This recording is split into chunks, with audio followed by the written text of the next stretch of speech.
ஓம் சாய்ராம், ஜெய் சாய்ராம். எல்லாரும் நல்லா இருக்கணும், எல்லாருக்கும் நல்லதே நடக்கணும். அன்பு குழந்தையே, இன்னும் 2 நாட்களில் நீ இரட்டிப்பு மகிழ்ச்சி அடையும்படி உனக்கான இனிப்பான நல்ல விஷயத்தை உன் செவிகளில் வந்து சேர்க்க வேண்டியது என்னுடைய பொறுப்பு. இப்போ உனக்கு கொஞ்சம் கஷ்டகாலமாக இருக்கிறதுனால நீ இருட்டிலேயே இருப்பது போலவும் உனக்கு வழி ஏதும் தெரியாதது போலவும் இருக்கலாம். ஆனால் என் மேலே நீ மனசார நம்பிக்கை வச்சினா இருளாக இருக்கக்கூடிய உன் வாழ்க்கைக்கு நானே ஜோதியாக தெரிவேன்.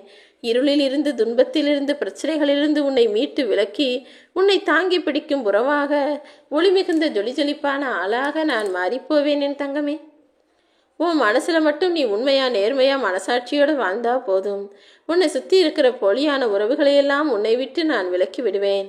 நிதானத்தை எப்போதும் கடைப்பிடி. நேரம் ஆக ஆக கலங்கி நிற்கும் நீரே கூட தெளிந்து போகும் போல உன்னுடைய மனசையும் நீ அமைதியாக வச்சுக்கிட்டினா கொஞ்ச நேரத்தில் எல்லாமே தெளிவானதாக மாறி உன் நிலைமையும் சரியானதாக ஆகி போகும். நீ என்னதான் உன்னுடைய சொந்தங்களுக்காகவும் உறவுகளுக்காகவும் அனுசரித்து போனாலும் சில நேரங்களில் நீயே வெறுத்து போய், இவங்களுக்கு நம்ம என்னதான் நல்லது செஞ்சாலும் ஒரு பிரயோஜனம் இல்லை, நமக்காகவே நம்ம வாழ்ந்துருக்கலாம், நமக்கு தேவையானதை நம்ம முதல்ல செஞ்சுக்கிட்டு இருக்கலான்ற அளவுக்கு விரக்தியை உனக்குள்ள உருவாக்கக்கூடியவர்கள் தான் மனிதர்கள். அதனால இப்போதாவது எல்லாமே தெரிஞ்சிடுச்சுங்கிறத விட எல்லாத்தையும் நான் தெரிஞ்சு தெளிவாக்கிட்டேன்ற உண்மையான அனுபவத்தை உனக்குள் உருவாக்கி கொள் என் தங்கமே. அடுத்தவன் உன்னை ஏமாத்திட்டானே நினச்சி நீ தலை குனிய வேணாம். யாரையும் ஏமாற்றி பிழைக்கிற எண்ணம் எனக்கு இல்லைன்னு நீ கர்வத்தோட இரு. ஏமாத்தினவன் அவனே தைரியமாக தலை நிமிர்ந்து வாழும்போது ஏமாந்து போன வெகுளி பிள்ளையான என் அன்பு பிள்ளையான நீ தலை குனிஞ்சு போகக்கூடாது. யார் வாழ்க்கையில் இன்பத்தையும் துன்பத்தையும் கொடுக்கணுன்றது எனக்கு தானே தெரியும்.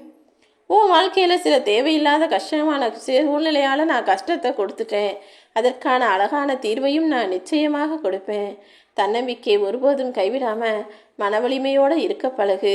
நல்லதாக எல்லாமே நடக்குன்ற எண்ணத்தில் நீ இருந்தால் நல்லதாக எல்லாத்தையும் நான் உனக்கு நடத்தி தருவேன். நீயும் நிச்சயமாக உன் வாழ்க்கையை வென்று சாதனை படைச்சிடலாம் என் செல்லமே. எப்போவுமே உண்மையான அன்பு கொண்ட இதயத்துக்குள்ள மட்டும்தான் நான் இருப்பேன்.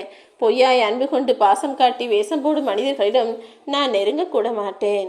ஏன்னா நல்ல குணம் கொண்டவர்கள் அந்த கோபுரம் போல, பணம் உள்ளவர்கள் அந்த கோபுரத்தில் இருக்கிற கலசம் போல. கோபுரத்தின் மீது கலசம் இருக்கத்தான் செய்யும், ஆனால் கலசத்தை அவ்வப்போது பூஜை செய்து மாற்றுவார்கள். ஆனால் கோபுரத்தை மாற்றவே முடியாது, அசைக்க கூட முடியாது தானே. இப்போவாது தெரியுதா? பணம் என்பது எப்போதும் நிரந்தரம் கிடையாது, ஆனால் நல்ல குணம் எப்போதும் நிலைத்திருக்கும். நீயும் நல்ல குணத்தோட எல்லாருக்கும் நல்லது செய்யக்கூடிய பிள்ளையாக இரு. உனக்குன்னு பெருசாக பரம்பரையாக யாரும் சொத்து சேர்த்து வைக்கல. உங்கள் அப்பாவும் பெருசாக பணக்காரரும் இல்லை, நீ பெரிய வசதியான ஆளும் கிடையாது. இருந்தாலும் உனக்கு உதவ சொந்தங்கள் கூட இல்லாத சூழ்நிலையில் நீயே கஷ்டப்பட்டு தனியாய் நின்று முன்னேறி வர துடிக்கிறாய். அப்படி இருக்கும்போது நான் நிச்சயமாக உன்னை தட்டி கொடுத்து நல்ல நிலைமைக்கு கொண்டு வருவேன் என் தங்கமே. அதற்கு அடிப்படை காரணமாக இருப்பது உன்னுடைய எண்ணங்கள் தான். அதனால் உன்னுடைய எண்ணம் போல உன் வாழ்க்கையை நான் அமைச்சு தருவேன். தெரிஞ்ச பிறகு இனிமேலாவது உன்னுடைய எண்ணங்கள் வலிமையானதாகவும் தைரியமானதாகவும் உயர்வானதாகவும் இருக்கும்படி பார்த்துக்கோ. இன்னைக்கு நீ நம்பிக்கையோடு எது நடக்கும்னு நம்புறியோ அதை நிச்சயமாக நாளை உனக்கு நல்லபடியாக நான் நடத்தி தர்றேன். உனக்கு துணையா யாரும் இல்லை, ஆதரவா ஒருத்தர் வந்து நிற்க மாட்டாங்க, உதவி செய்ய ஓடி வர ஒருத்தரும் இல்லையே நினச்சி வருத்தப்பட வேண்டாம். நியாயமும் நேர்மையும் உன்கிட்ட இருக்கிற வரைக்கும் நிச்சயமாக நல்ல விஷயங்களை நான் நடத்தி தருவேன். அதுக்கு பிறகு நல்ல மனிதர்கள் உன்னை தேடி வருவார்கள், போலியான மனிதர்கள் உன்னை விட்டு விலகி போவாங்க.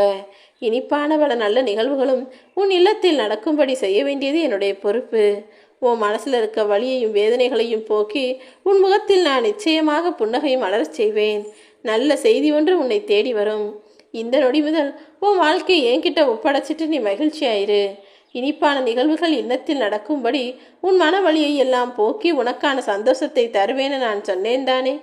இனிமே பாரு, நீ இழந்ததை விட மிக சிறப்பானதையும் எதிர்பார்த்ததை விட மிக அதிகமாக சிறப்பானதையும் உன் வாழ்வில் நீ பெற்று சந்தோஷமாய் வாழ போற. சின்ன வயசுல நீ என்ன நினைச்ச? மற்றவங்களாம் நல்லா இருக்காங்க, நம்ம தான் ரொம்ப கஷ்டப்படுறோன்னு உன்னை நினச்சிக்கிட்ட. ஆனால் இப்போ எப்படி இருக்கு? அந்த மாதிரி சந்தோஷமான வாழ்க்கை இனிமே கிடைக்காதான்னு ஏங்கக்கூடிய அளவுக்கு உன் சிறுவயது வாழ்க்கையே உனக்கு பெரிதாக தோன்றுகிறது தானே.